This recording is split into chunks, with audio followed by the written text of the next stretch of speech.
Hi, this is Girija Shankar and you're listening to me with Mast Mast Mala. Sir सबसे पहले welcome to the show. Thank you very much. Sir उस time पर जो serials आए जैसे महाभारत, रामायण, उनमें बहुत अच्छी खासी लंबी चौड़ी कास्ट हुआ करती थी. बहुत बड़े बड़े प्रोग्राम्स थे वो उस टाइम के. लेकिन अगर हम बात करें कि उन टेलीविज़न सीरियल्स में जितने लोगों ने परफॉर्म किया उनका आगे का करियर क्या रहा, तो वो बहुत सारे लोग, आई थिंक अराउंड 75% जितने भी कास्टिंग के लोग थे वो सब टाइप्ड हो गए और उनका बॉलीवुड का करियर उतना सक्सेसफुल नहीं रहा. तो कहीं आपको इस बात से कुछ कहीं लगता हो कि नहीं शायद मैंने गलत रोल चूज़ किया उस टाइम पर और मुझे शायद ये कैरेक्टर नहीं करना चाहिए था महाभारत का? नहीं, ऐसी बात नहीं है. अगर हम इसको फिलोसॉफिकल लेवल पे देखें तो जो होना होता है वही होता है जी. आप कोशिश करते हैं, हर इंसान अपना कोशिश करता है कि वो क्या करना चाहता है, ही वांट्स टू डू, लेकिन अल्टीमेटली होता वही है जो होना होता है जी.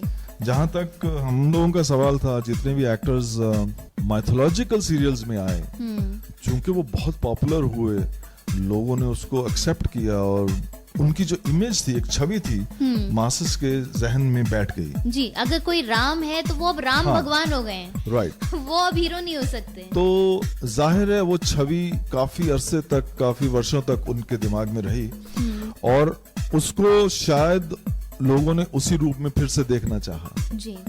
तो जो दूसरे एवेन्यूज थे, जैसे मेन स्ट्रीम फिल्म इंडस्ट्री थी, सिनेमा था, तो उसके लिए शायद थोड़ा ऑफ कोर्स प्रोड्यूसर्स और डायरेक्टर्स जब सोचते थे तो उनको शायद होती थी कि नहीं ये तो मैथोलॉजिकल सीरियल है और उसमें नहीं. लेकिन फॉर्चुनेटली मेरे साथ ऐसा नहीं हुआ जी. क्योंकि महाभारत से पहले भी मेरा काम लोग देख चुके थे और फिल्म इंडस्ट्री में भी देख चुके थे. महाभारत में भी देखा, उसके बाद फिर रामानंद सागर के साथ हमने एक सीरियल किया अरेबियन नाइट्स, उसमें भी बहुत देखा उन्होंने. बहुत it was again very big and huge work. Mahabharat जब शुरू हुआ उस समय मैं ऑलरेडी फिल्म्स काफी कर रहा था जी. तो मुझे मोर और लेस इतना फर्क नहीं पड़ा कि मेरी छवि उनमें बैठ गई हो. और लेकिन मेरे ख्याल से मुझे ज्यादातर लोगों ने एज एन एक्टर ज्यादा जाना, लेकिन हाँ वो एक छवि तो रहती है. एक ठप्पा लग गया, स्टैम्प्ड हो गए अब आप. हाँ, मतलब लोगों को याद रहा, आज भी याद रहा. That means that character was so powerful ji. And it was so well received कि लोगों को आज तक याद है. जी. तो मुझे इतना फर्क नहीं पड़ा. हाँ, लेकिन काफी लोगों को पड़ा है शायद, क्योंकि उसके बाद फिर उनको जो नॉर्मल मेन स्ट्रीम काम करना मुश्किल हो गया. जी. आपका सर बहुत लंबा चौड़ा करियर है फिल्म इंडस्ट्री में, टेलीविज़न इंडस्ट्री में.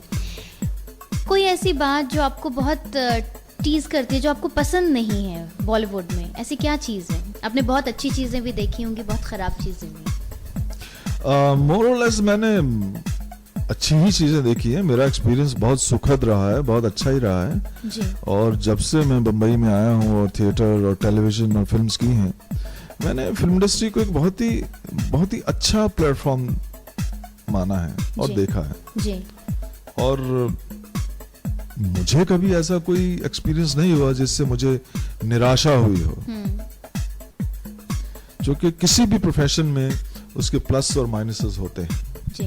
और उसी तरह हमारे प्रोफेशन में भी हैं और उनको आप नकार नहीं सकते. But no, as an actor, because I am a producer also, I am director also, मुझे कुछ ऐसा कुछ एक्सपीरियंस नहीं हुआ जिससे मुझे खुद को तकलीफ हुई हो या निराशा हुई हो. जी.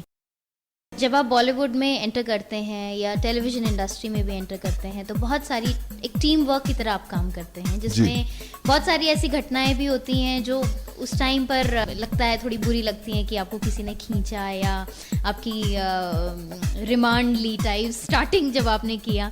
तो उस टाइम की आपके दौर की कोई ऐसी घटना जो आज भी आपको याद है, लेकिन आज जब भी आप सोचते हैं उसके बारे में तो आपके चेहरे पर मुस्कान आती है? हाँ, ऐसे खट्टे मीठे एक्सपीरियंसेस तो काफी हुए हैं और ऐसा होता है कि इट्स लॉ ऑफ नेचर.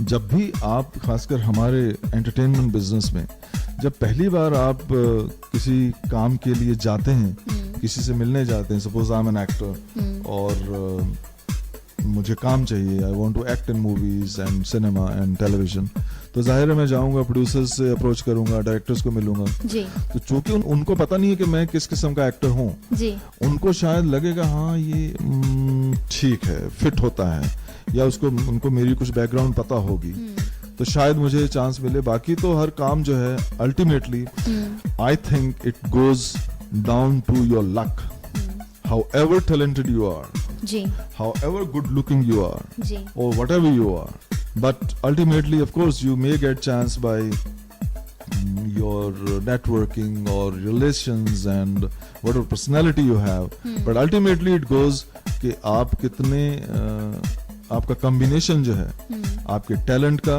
और आपके डेस्टिनी और आपका लक जो साथ में चल रहा है, उनका कॉम्बिनेशन है। जी surprisingly if I tell you, मेरी जिंदगी की, हमारी जिंदगी की जो सिनेमा की जर्नी है, उसकी शुरुआत प्रोडक्शन से ही हुई। जी जब हम थिएटर कर रहे थे और स्ट्रगल कर रहे थे, हमको काम नहीं मिल रहा था, एक्टिंग के असाइनमेंट नहीं मिल रहे थे मूवीज में, तो मैं और हमारे एक और दोस्त हैं आलोकनाथ, तो हम सोचे यार बहुत हो गया स्ट्रगल, अभी छोड़ो, क्या अपनी फिल्म बनाते हैं। हाँ तो हमने अपनी फिल्म बना डाली।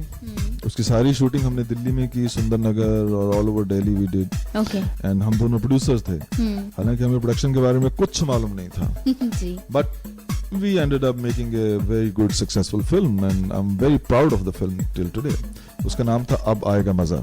ओके सो उसमें भी हमारी यंग टीम थी सारी, means majority of the technicians and directors and music directors, उनका डेब्यू फिल्म था, including both of us, like me and Alok. Completely debut film. Yes, we were all actually, हमने उस वक्त नोटिस किया था, we were all under 26, 27 की हमारी उम्र थी सबकी, इंक्लूडिंग यू। including me. अच्छा I'm talking about way back in 1983. Okay So उस वक्त तो हम यंग थे और कुछ पता भी नहीं था। एंड अच्छा, उसके बाद भी हमने और प्रोडक्शंस की। I worked in television. Punjab में मेरी एक मूवी रिलीज हुई थी पंजाबी की, उसका नाम है आपा फिर मिलांगे। ओके ये फिल्म इनफैक्ट बेसिकली तो एक अच्छी लव स्टोरी है, जैसे नॉर्मल एक अच्छी लव स्टोरी होती है, जी लेकिन इसके साथ साथ हम एक मैसेज कैरी कर रहे हैं जो आजकल पंजाब के अंदर काफी फ्रॉड मैरिजेस हो रही हैं, एनआरआई मैरिजेस, जी जो खासकर कनाडा से या दूसरे मुल्कों से लोग आते हैं, लड़के आते हैं, और लड़के क्या इंसान आदमी आते हैं, बड़ी और उम्र के भी आते हैं, and they come and throw money and get married and then they leave, और उसके बाद वापस परत के नहीं आते। जी तो वो जो एक समस्या बनी हुई है, उसको लेके हमने इस फिल्म के अंदर कुछ मैसेज देने की कोशिश की। जी सर, आपको इस समय बहुत सारे लिसनर्स सुन रहे हैं, क्या मैसेज आप उनको देना चाहेंगे? Thank you very much. आप सबका बहुत बहुत धन्यवाद फॉर होस्टिंग मी। मुझे बहुत अच्छा लगा आप सबसे बात करके, माला जी से बात करके, आपका पूरा crew, you all are highly talented, very nice, and so wish you all the best.